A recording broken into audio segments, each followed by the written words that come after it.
diucapkan setinggi-tinggi terima kasih kepada pihak penganjur yang mampu mengikut SOP mengadakan kuliah kerana kita sangat cinta dengan rumah Allah dan cinta dengan ilmu Allah setelah kita diberi kesempatan untuk berada di rumah begitu lama, betul?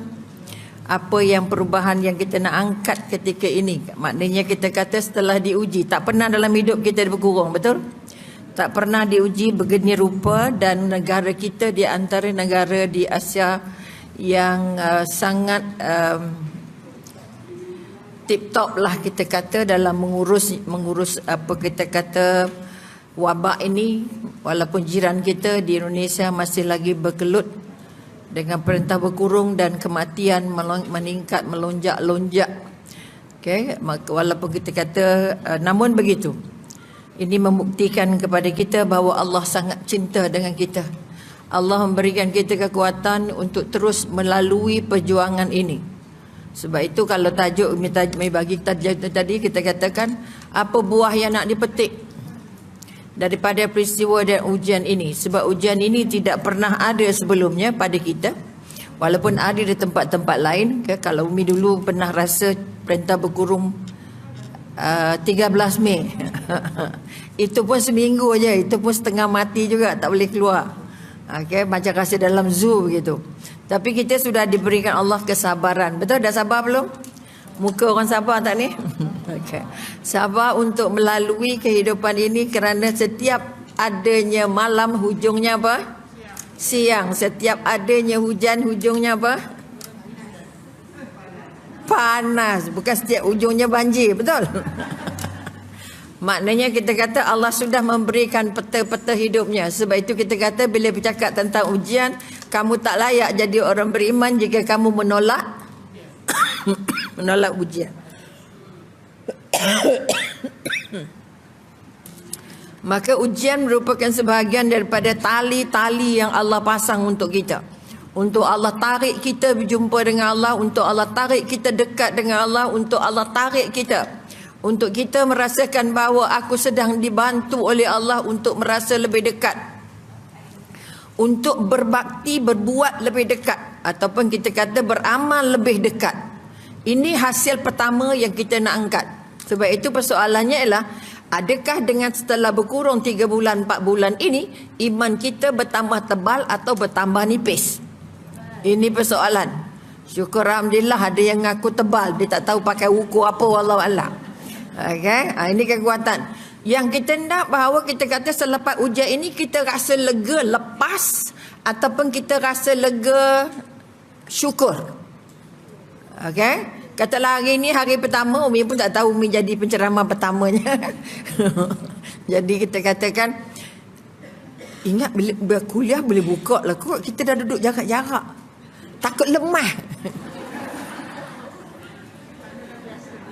Okay? Bukan sebab kita dah selamat, sebab dah ikut jarak dah, SOP dah. Okay? Nanti nak balik kan buka lah, sebab kita tak ada bergerak. Bila tak ada bergerak, tak adalah yang floating on the air. Betul? Yang masuk semua sehat-sehat, tak? Sebab ada orang asma, dia tak boleh lama. Kalau dia sihat tak apa. Okay? Sebab kita tidak bergerak-bergerak, jadi kita minta dengan Allah yang datang ni semua sihat, betul? Siapa bagi sihat? Siapa yang hilangkan sihat? Siapa yang sembuhkan? Allah. Siapa bagi kuman?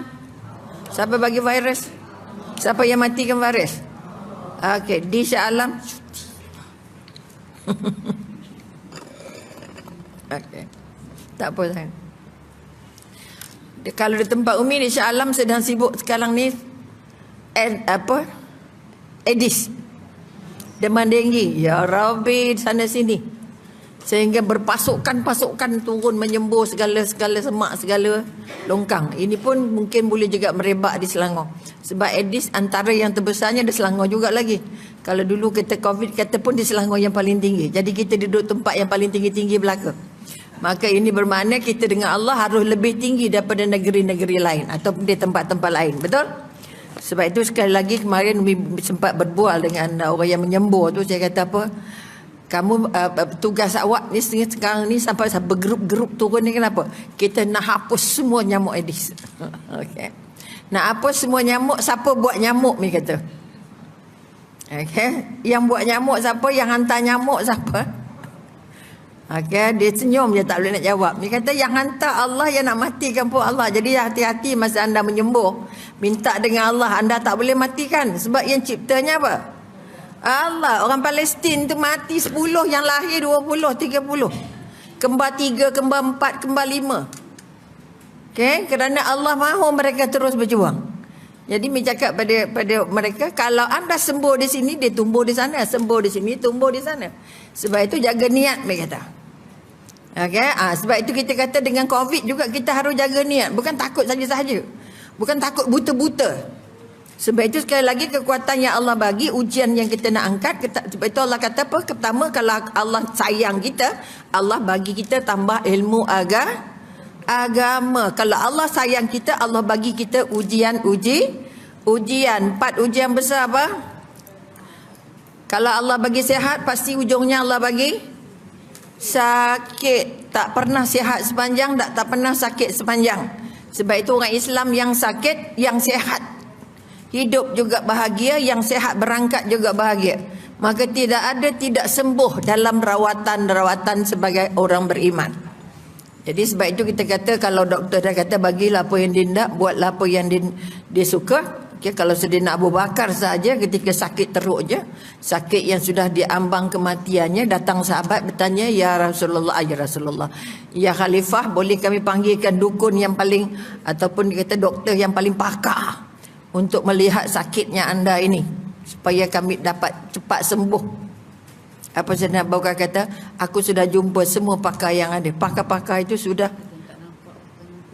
apa yang? Oh ya, kita tak boleh salam. Itu je kad yang tadi tu. Ada yang tak nampak, yang kat luar minta maaf. Hoi. Sekejap lagi je kita siap walafiat. Katanya hujung bulan 8 kan. Ya Allah, jauhnya ke sana. Tapi itulah petanya. Tapi dengar tak saya? Jelas tak? Okey, terima kasih banyak. Maka apa yang kita nak ubah, apa yang berubah? Kalau tanya anda apa yang berubah dalam diri? Kurus. Sebab makan banyak, makan sikit. Banyak roja ke sikit roja? Bila kita tanya apa yang terjadi, kita boleh cerita semua. Kami kena COVID, kami kena kurung 3 bulan, 4 bulan. Tapi apa perubahan yang kita buat seproses kita berkurung tadi? Adakah perubahannya jadi lebih lembut? Berapa orang yang dah hilang marah angkat tangan? Ada tak kurang marahnya? Sangat, mesti banyak.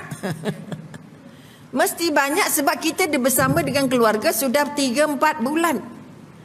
Maka apa hadiah yang Allah bagi semasa bersama dengan keluarga?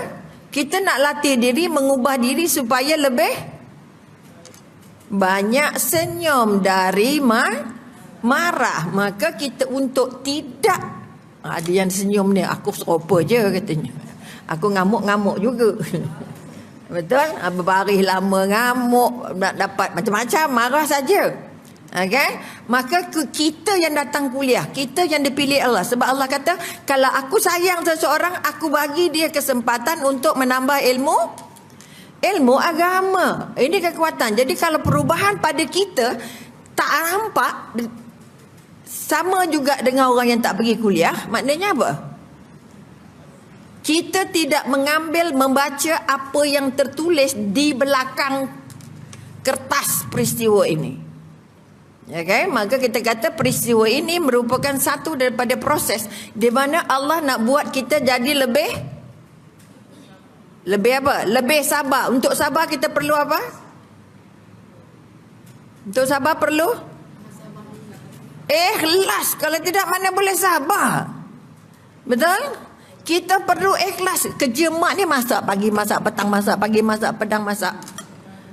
Betul? Tengah hari masak. Ya Allah. Apa salahnya masak pagi buat 4 periuk? Masak sekali je. Contoh. Anak pula turun tangga ke dapur, turun tangga ke dapur, ke dapur ke dapur, buka pintu ke dapur, betul? Ini mula-mula makan. Bawa dalam WhatsApp tak ada cerita lain, makan. Okay? Okay, yang pandai, yang tak pandai, yang sekolah tak sekolah sama je hantar. Ini kita punya makan tengah hari, ni kita punya makan malam, ni kita punya sarapan pagi. Masya Allah. Ini menunjukkan perintah berkurung kita makan. Tapi ada yang kata dia kurus katanya. Kurus itu susah hati ke, susah badan ke, susah otak ke? Kerana dalam COVID juga kita diuji dengan ujian-ujian yang memilukan, memalukan. Pergaduhan, perceraian. Ya Allah, bulan puasa je datang ni kalau saya nak proses nak bercerai. Okay. Nak raya je, lepas raya je. Ya Allah, dah tak minta ampun dah, tapi tak boleh dah. Contoh, maka kerana dalam proses berkurung tu ramai-ramai tu, lama-lama itu kita lebih banyak kenal buruknya. Kita nampak buruknya. Ini masalah besar kita. Kalau kita kata kita sudah lembut, mata kita macam mana? Tak tengok banyak yang buruk. Banyak sebab Allah tak pernah bagi dia buruk semua. Betul? Allah bagi buruk tapi Allah pusing balik, Allah bagi tak buruk juga, dia bagi yang elok, betul? Maka kekuatan yang nak dibangun, sekali lagi, apa buah yang kita nak petik, aku boleh bangun untuk merasa bahawa ujian Allah ini membuat aku lebih dekat